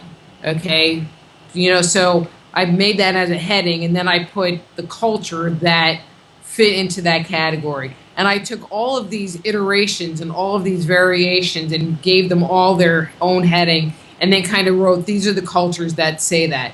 And it was very interesting. One, it only ended up being like 2 pages handwritten in a not college ruled notebook to do every iteration that was out there. And I thought it would be endless, but it was just, there was nothing. They all fit into these categories that I identified. And when you had these weird stories, for example, one of the least common story, that piece of the narrative was the animal being released. It appeared in some cultures, but not others. Now, my thought would be, we definitely had an animal, the dove, being released in the Noah story, and that I would find a bird or an animal being released clustered in the Middle East area, in that geographic area. But it was not consistent. You found it here, but then you found it in North America, and then you found it in South. It was just kind of all over the globe, these weird variations, or the concept of them climbing a mountain. I figure, well, maybe that's just a Native American thing. Well, no, in other parts of the world, they climbed a mountain. And it was very weird. Now, Michael, in his book, made the comment that even if they climbed a mountain, Noah's Ark ended up on the top of Mount Ararat. So you still have the mountain connection. Interesting. Very interesting. So his thought, we have 2 different lines of thought. His thought was that the flood occurred to a culture prior to moving out of Africa, and that narrative has been with humanity that long because it is the most consistent myth we have in the world. And so that was his thought. My thought, a little bit different. My thought was that these extraterrestrials, as part of their teaching us, they taught us how to work with fire. They taught us agriculture. They taught us how to work with metal. As humans, we're really freaking stupid. I have to tell you, we are really stupid according to myth because the gods taught us everything. How to plant seeds, we can talk about domesticated animals. I always find that in plants. But anyway, but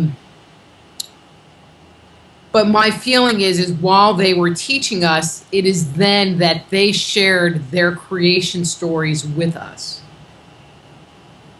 So it isn't as necessarily that old, but it is because Quetzalcoatl told the people of Mexico, Enki or whatever told the people of Samaria, and definitely there's some spread of culture that you're going to find in geographic areas. But even the myths themselves tell us that the gods told us our history.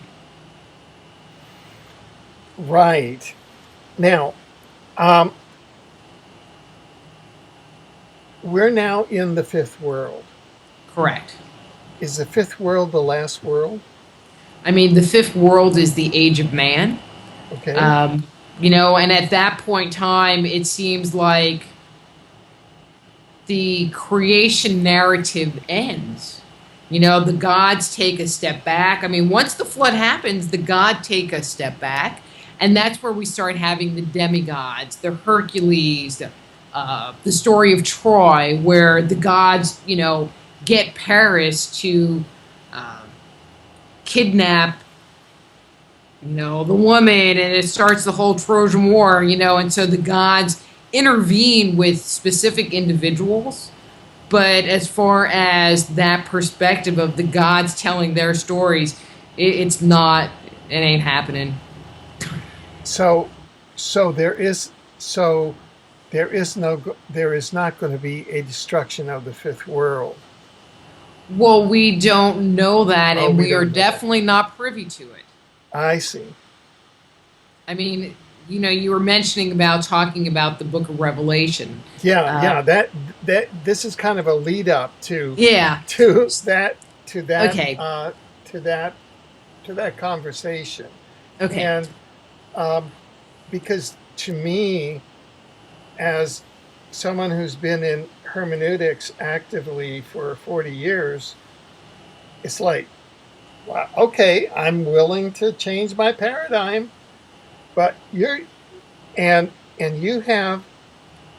documented a lot, and you're saying that the Book of Revelation,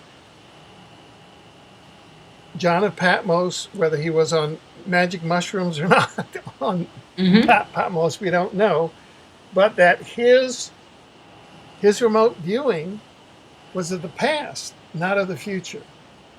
Well, I don't know that it was remote viewing. I mean, I don't know who put that whole remote viewing piece in there, but anyway. No. I mean, sorry, his vision or the narrative. Okay. I see where you're going. In the narrative in the Book of Revelation is about the past. It's not about the future. And you put a lot of scholarship in there to back that up, and I'm just wondering if you could elucidate more of that.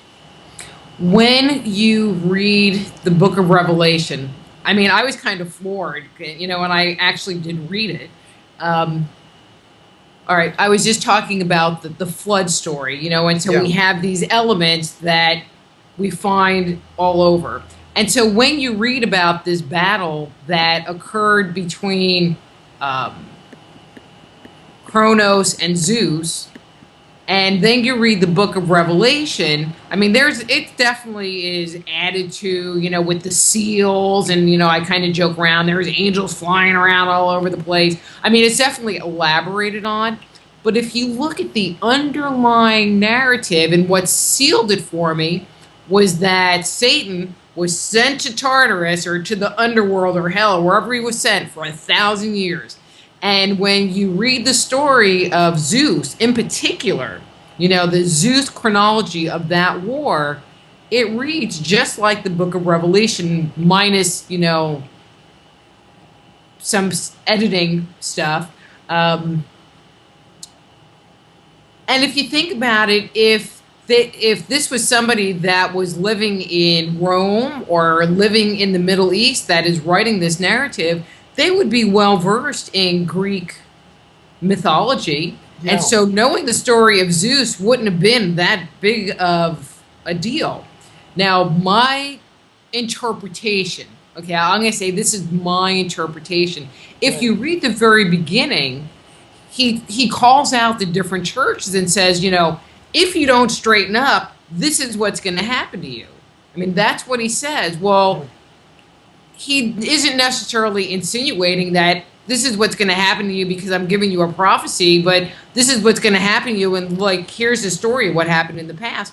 And they would have known that story because they all grew up with that. I mean, the Greeks weren't that far, before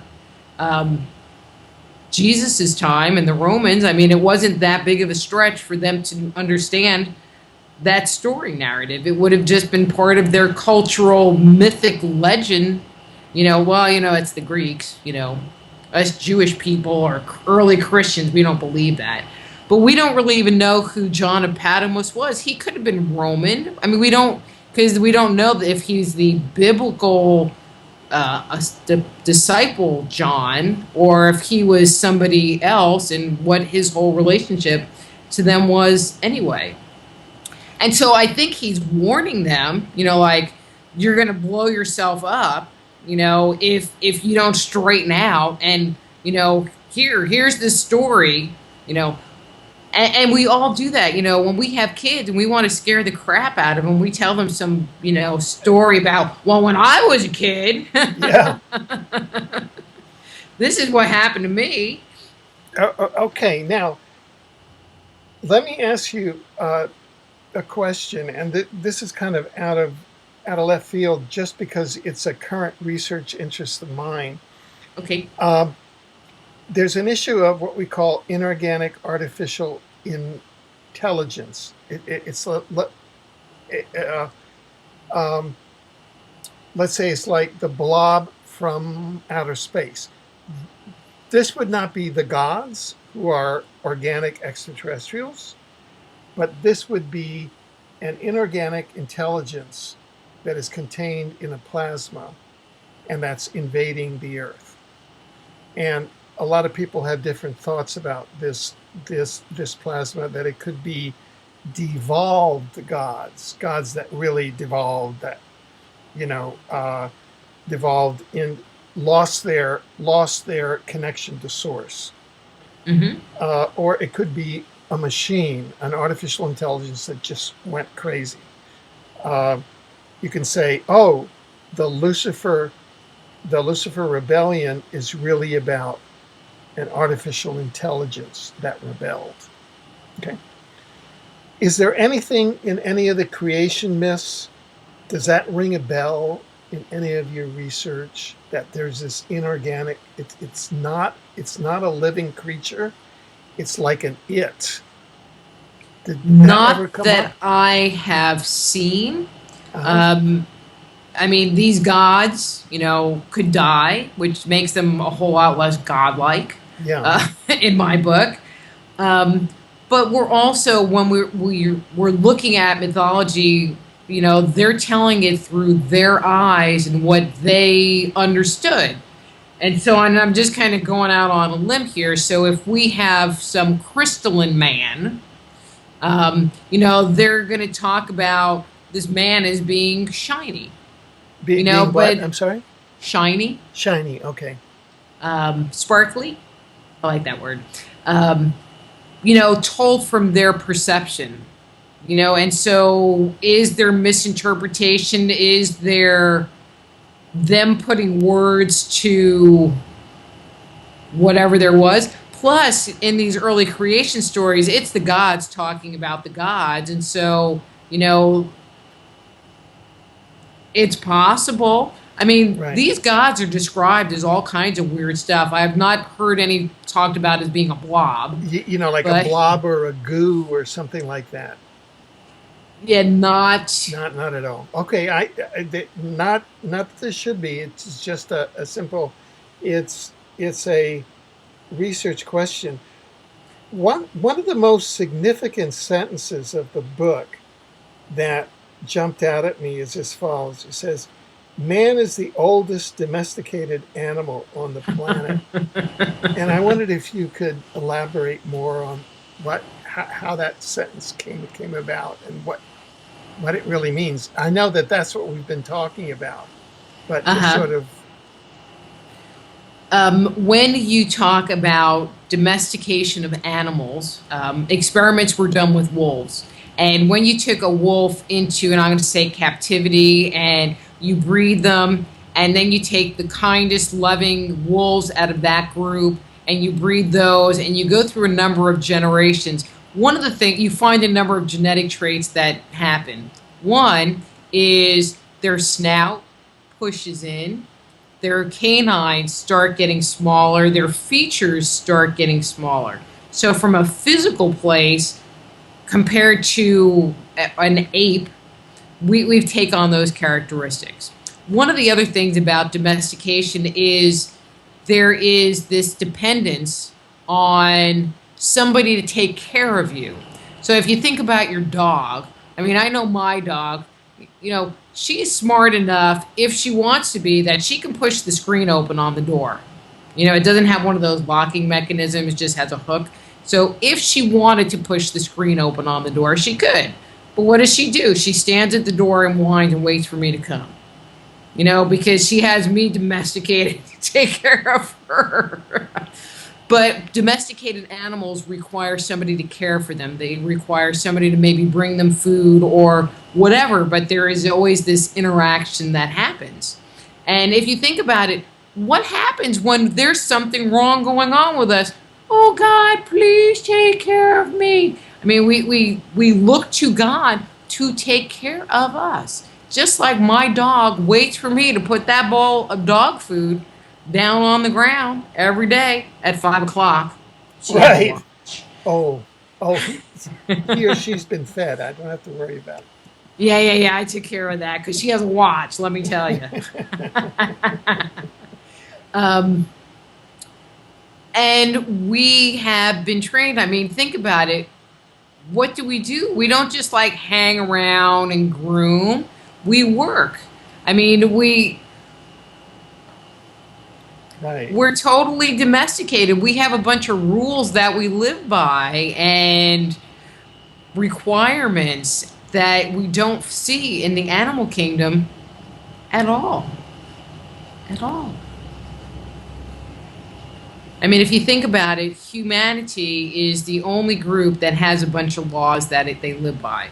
Where did we get the laws? From the gods. And I always find it kind of funny because it's more like, do as I say, not as I do, because the gods, according to myth, are awful. And they don't follow their own freaking rules. Right. So that's a very interesting point. So you're talking about things like the 10 Commandments. Did you find that 10 Commandment myths appear throughout across cultures? Not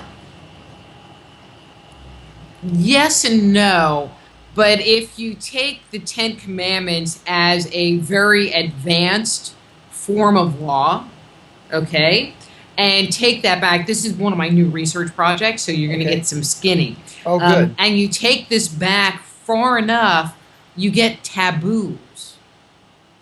I see. So don't touch the corpse of a dead person because it's taboo. And if you do interact with it, these are the rituals you need to do in order to purify yourself.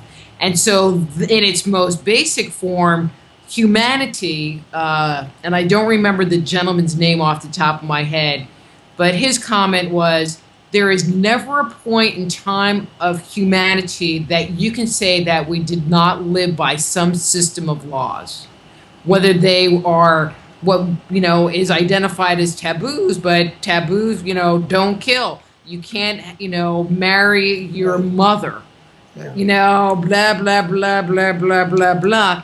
And it's just in a much more developed society that we end up with something like the 10 Commandments.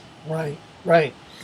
The reason why I just wanted to interject this, and I just realized that my asking the question about artificial intelligence may have come out of the blue, but that is that there is some research that if there is an artificial intelligence trying to take us over, if we follow the first, second, third, fourth, and fifth world model, that artificial intelligence would be Tartarus has created this goo. The guys down in Tartarus have created the goo to come up and come into Earth, and through the computers and through the chemtrails with the nanites and the implants in our mind, then take us over so that with a transhumanist agenda, the human being is obsoleted and we all become computers, and our souls are poured into computers in future generations. And so we're having this great struggle between the soul-oriented human being, which is the fifth world, and some invading force that is trying to, that is an inorganic computer that can have a soul, although they've developed artificial souls, we find out, but that's trying to take over the planet and become an artificial intelligence planet as opposed to an organic intelligence planet, which we are. And that would be like a sixth world. And that follows the same pattern of the first world, the second world, the third world, and the fourth world, because you would say that, oh, it's that force that comes up, and there's going to be a great war between the artificial intelligence people. There are lots of movies that are playing that current theme right now. Do you have any comment on that kind of thing, or just offhand? I mean, the artificial intelligence part, I would really have to kind of wrap my mind around that. Right. This is where I get stuck, okay? Because I do believe that there is yet another battle for planet Earth, getting ready to happen. Okay, tell us about that one. Opening the doors to Tartarus. I like, that phrase. This is where I get stuck, is that historically, mythologically speaking, the fertility gods always looked out for humanity's benefit. And the sky gods have always been the ones about control and domination. And so it's kind of like, so it almost seems backwards that it would be these reptilians or whatever, or these underworld people that would be fighting for the control. You know what I mean? Because, I see what you're saying. You see what I'm saying? Like, it's this whole propaganda thing, like, they're evil, evil, which is all we've been told our whole life. But then there's the other part is, was giving humanity the knowledge, the intellect, part of some devilish plan in the first place, to evolve us to this place that we are now? I mean, we just don't know, and whose side do you really want to be on? Yeah. But I kind of don't like the sky gods, because they're mean and nasty. Right. Ooh, so much. We've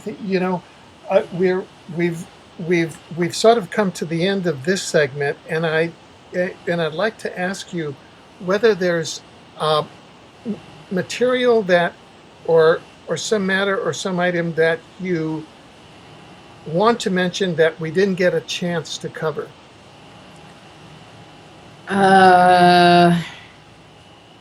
I mean, we've covered a lot.